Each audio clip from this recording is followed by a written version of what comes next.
Assalamualaikum. Baik, hari ni saya ada dekat Jeram. Lagi sekali saya ada dekat Jeram. Okey, rumah ni dia bukaan dia adalah 26 kali 53, lebih kurang 1159 square feet. Ada 4 bilik dan juga 2 bilik air. Jom kita mula kan. Okey, ini adalah bahagian teres. Okey, untuk bahagian ini bukaan dia adalah 14 kali 14.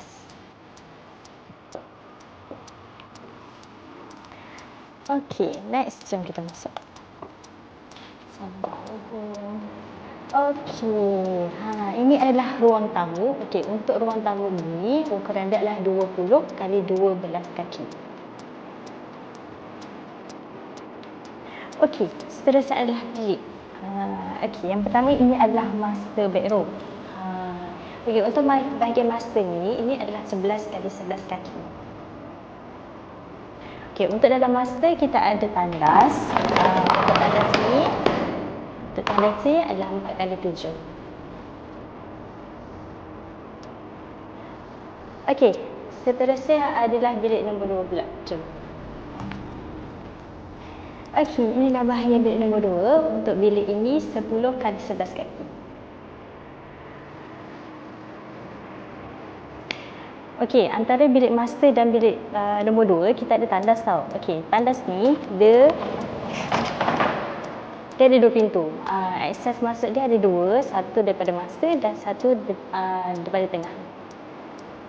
Okey, seterusnya adalah bilik nombor 3. Okey, ini adalah bilik nombor 3. Untuk bilik ini ukuran dia adalah 10 kali 11 kaki. Okey, seterusnya bilik yang terakhir adalah bilik nombor 4. Okey, untuk bilik nombor 4 ni dia adalah 9 kali 11 kaki.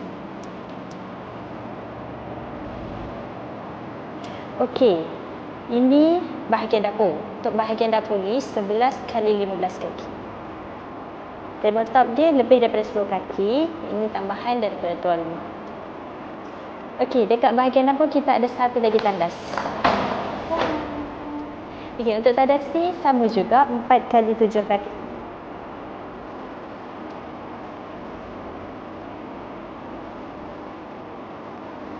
Okey, baiklah. Itu sahaja untuk video kali ini. Jumpa lagi di next video. Okey, untuk anda yang masih tercari-cari tuan cerita anda ataupun tak tahu nak bina rumah dengan siapa, boleh cari kami di TikTok, Facebook dan juga YouTube @OHMOSconstruction ataupun WhatsApp dengan nombor yang tertera. Bye.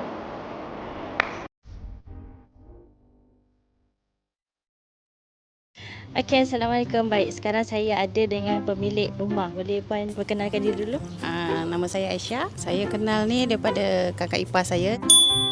Sebab sebelum ni dia pernah berurusan dengan Tok M lah. Dia dah buat rumah kat situ.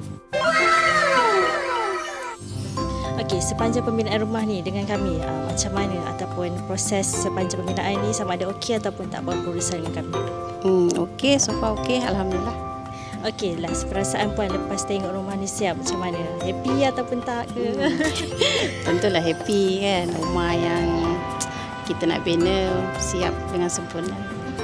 Okey, baiklah, itu sahaja untuk video kali ini. Jumpa lagi di next video. Bye.